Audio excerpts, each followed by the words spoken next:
Chief Justice Roberts, Vice President Harris, Speaker Pelosi, Leader Schumer, Leader McConnell, Vice President Pence, and my distinguished guests, my fellow Americans. This is America's day. This is democracy's day, a day of history and hope, of renewal and resolve. Through a crucible for the ages, America has been tested anew, and America has risen to the challenge. Today, we celebrate the triumph not of a candidate, but of a cause, the cause of democracy. The people, the will of the people has been heard, and the will of the people has been heeded. We've learned again that democracy is precious, democracy is fragile, and at this hour, my friends, democracy has prevailed. So now, on this hallowed ground where just a few days ago, violence sought to shake the Capitol's very foundation, we come together as one nation, under God, indivisible, to carry out the peaceful transfer of power as we have for more than 2 centuries. As we look ahead in our uniquely American way, restless, bold, optimistic, and set our sights on the nation we know we can be and we must be. I thank my predecessors of both parties for their presence here today. I thank them from the bottom of my heart. And I know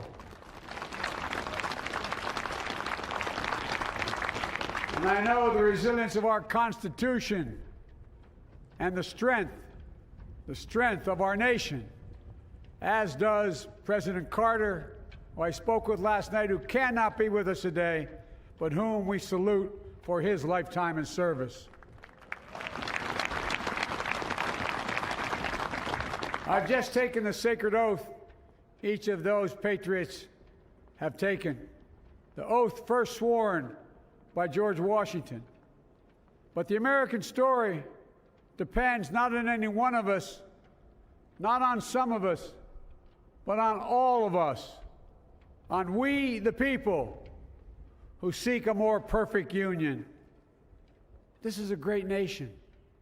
We are good people.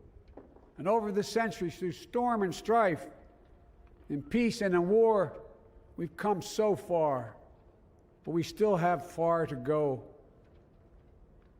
We'll press forward with speed and urgency, for we have much to do in this winter of peril and significant possibilities.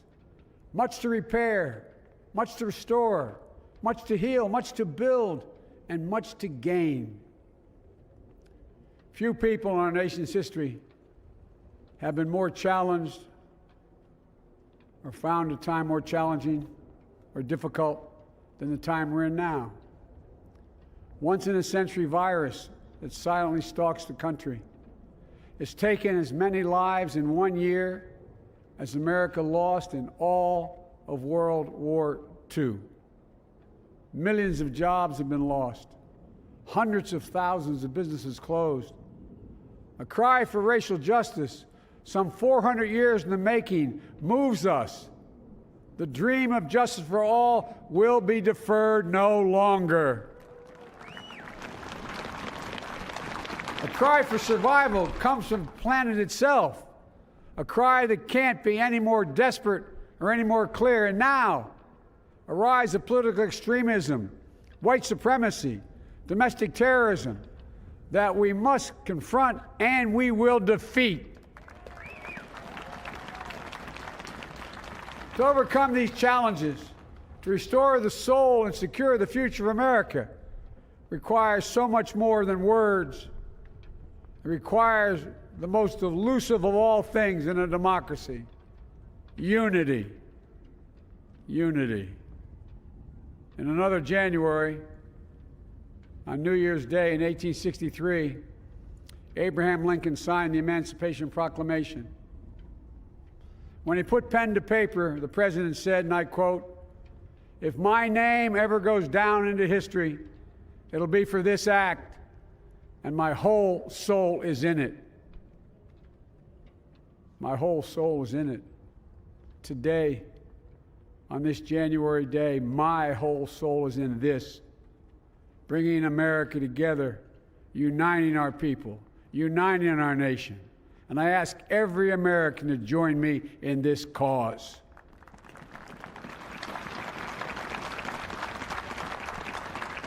Uniting to fight the foes we face: anger, resentment and hatred, extremism, lawlessness, violence, disease, joblessness, and hopelessness. With unity, we can do great things, important things. We can right wrongs. We can put people to work in good jobs. We can teach our children in safe schools. We can overcome the deadly virus. We can reward work and rebuild the middle class and make health care secure for all. We can deliver racial justice, and we can make America once again the leading force for good in the world. I know speaking of unity can sound to some like a foolish fantasy these days. I know the forces that divide us are deep and they are real. But I also know they are not new. Our history has been a constant struggle between the American ideal that we're all created equal and the harsh, ugly reality that racism, nativism, fear, demonization have long torn us apart. The battle is perennial, and victory is never assured. Through Civil War, the Great Depression, World War, 9/11, through struggle, sacrifice, and setbacks, our better angels have always prevailed. In each of these moments, enough of us have come together to carry all of us forward. And we can do that now. History, faith, and reason show the way of unity. We can see each other not as adversaries, but as neighbors. We can treat each other with dignity and respect. We can join forces, stop the shouting, and lower the temperature. For without unity, there is no peace, only bitterness and fury. No progress, only exhausting outrage. No nation, only a state of chaos. This is our historic moment of crisis and challenge, and unity is the path forward. And we must meet this moment as the United States of America. If we do that, I guarantee you we will not fail. We have never, ever, ever, ever failed in America when we've acted together. And so today, at this time, in this place, let's start afresh, all of us. Let's begin to listen to one another again, hear one another, see one another, show respect to one another. Politics doesn't have to be a raging fire, destroying everything in its path. Every disagreement doesn't have to be a cause for total war. And we must reject the culture in which facts themselves are manipulated and even manufactured.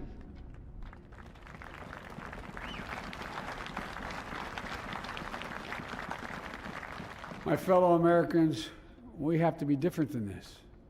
America has to be better than this. And I believe America is so much better than this. Just look around. Here we stand in the shadow of the Capitol Dome, as was mentioned earlier, completed amid the Civil War, when the Union itself was literally hanging in the balance. Yet we endured. We prevailed. Here we stand, looking out on the great mall where Dr. King spoke of his dream. Here we stand where 108 years ago, at another inaugural, thousands of protesters tried to block brave women marching for the right to vote. And today, we mark the swearing in of the first woman in American history elected to national office, Vice President Kamala Harris. Don't tell me things can't change. Here we stand, across the Potomac from Arlington Cemetery, where heroes who gave the last full measure of devotion rest in eternal peace. And here we stand, just days after a riotous mob thought they could use violence to silence the will of the people, to stop the work of our democracy, to drive us from this sacred ground. It did not happen. It will never happen. Not today, not tomorrow, not ever. Not ever.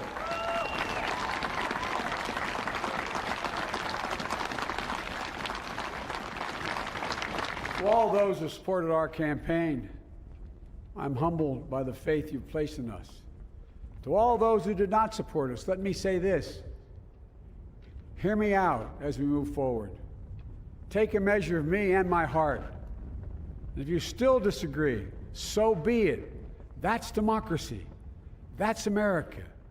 The right to dissent peaceably within the guardrails of our republic is perhaps this nation's greatest strength.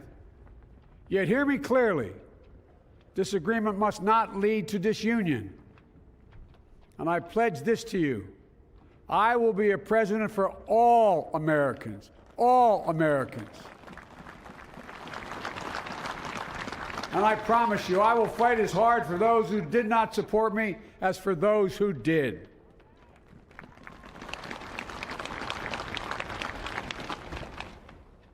Many centuries ago, St. Augustine, a saint of my church, wrote that a people was a multitude defined by the common objects of their love. Defined by the common objects of their love. What are the common objects we as Americans love that define us as Americans? I think we know. Opportunity, security, liberty, dignity, respect, honor, and yes, the truth.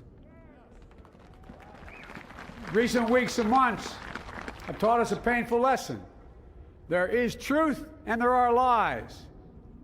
Lies told for power and for profit. And each of us has a duty and a responsibility as citizens, as Americans, and especially as leaders. Leaders who have pledged to honor our Constitution and protect our nation, to defend the truth and defeat the lies. Look, I understand that many of my fellow Americans view the future with fear and trepidation. I understand they worry about their jobs. I understand, like my dad, they lay in bed at night, staring at the ceiling, wondering, can I keep my health care? Can I pay my mortgage? Thinking about their families, about what comes next. I promise you, I get it. But the answer is not to turn inward, to retreat into competing factions, distrusting those who don't look like you, or worship the way you do, or don't get their news from the same sources you do. We must end this uncivil war that pits red against blue, rural versus urban, conservative versus liberal. We can do this if we open our souls instead of hardening our hearts, if we show a little tolerance and humility, and if we're willing to stand in the other person's shoes, as my mom would say, just for a moment, stand in their shoes. Because here's the thing about life. There's no accounting for what fate will deal you. Some days, when you need a hand. There are other days when we're called to lend a hand. That's how it has to be. This is what we do for one another. And if we are this way, our country will be stronger, more prosperous, more ready for the future. And we can still disagree. My fellow Americans, in the work ahead of us, we're going to need each other. We need all our strength to persevere through this dark winter. We're entering what may be the toughest and deadliest period of the virus. We must set aside politics and finally face this pandemic as one nation. One nation. And I promise you this, as the Bible says, weeping may endure for a night, but joy cometh in the morning. We will get through this together. Together. Look, folks, all my colleagues I serve with in the House and the Senate up here, we all understand the world is watching all of us today. So here's my message to those beyond our borders. America has been tested, and we've come out stronger for it. We will repair our alliances and engage with the world once again, not to meet yesterday's challenges, but today's and tomorrow's challenges. And we'll lead not merely by the example of our power, but by the power of our example.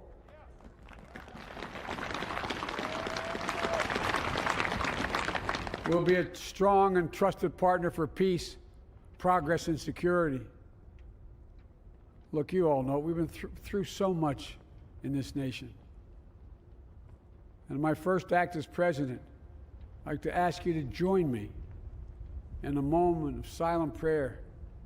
Remember all of those who we lost in this past year to the pandemic. Those 400,000 fellow Americans, moms, dads, husbands, wives, sons, daughters, friends, neighbors, and co-workers. We'll honor them by becoming the people and the nation we know we can and should be. So I ask you, let's say a silent prayer for those who've lost their lives and those left behind, and for our country.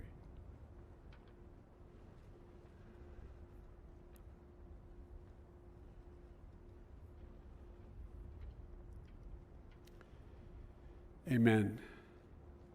Folks, this is a time of testing. We face an attack on our democracy and on truth, a raging virus, growing inequity, the sting of systemic racism, a climate in crisis, America's role in the world. Any one of these would be enough to challenge us in profound ways. But the fact is, we face them all at once, presenting this nation with one of the gravest responsibilities we've had. Now we're going to be tested. Are we going to step up, all of us? It's time for boldness, for there's so much to do. And this is certain. I promise you, we will be judged, you and I, by how we resolve these cascading crises of our era. We will rise to the occasion is the question. Will we master this rare and difficult hour? Will we meet our obligations and pass along a new and better world to our children? I believe we must. I'm sure you do as well. I believe we will. And when we do, we'll write the next great chapter in the history of the United States of America, the American story. A story that might sound something like a song that means a lot to me. It's called American Anthem. There's one verse that stands out, at least for me, and it goes like this. The work and prayers of century have brought us to this day. What shall be our legacy? What will our children say? Let me know in my heart when my days are through. America, America, I gave my best to you. Let's us add our own work and prayers to the unfolding story of our great nation. If we do this, then when our days are through, our children and our children's children will say of us, they gave their best, they did their duty, they healed a broken land. My fellow Americans, I close the day where I began, with the sacred oath. Before God and all of you, I give you my word. I will always level with you. I will defend the Constitution. I'll defend our democracy. I'll defend America. and will give all of you, keep everything I do in your service, thinking not of power, but of possibilities, not of personal interest, but the public good. And together we shall write an American story of hope, not fear, of unity, not division, of light, not darkness, a story of decency and dignity, love and healing, greatness and goodness. May this be the story that guides us, the story that inspires us, and the story that tells ages yet to come that we answered the call of history. We met the moment. Democracy and hope, truth and justice did not die on our watch but thrived. That America secured liberty at home and stood once again as a beacon to the world. That is what we owe our forebears, one another, and generation to follow. So, with purpose and resolve, we turn to those tasks of our time, sustained by faith, driven by conviction, and devoted to one another and the country we love with all our hearts. May God bless America, and may God protect our troops. Thank you, America.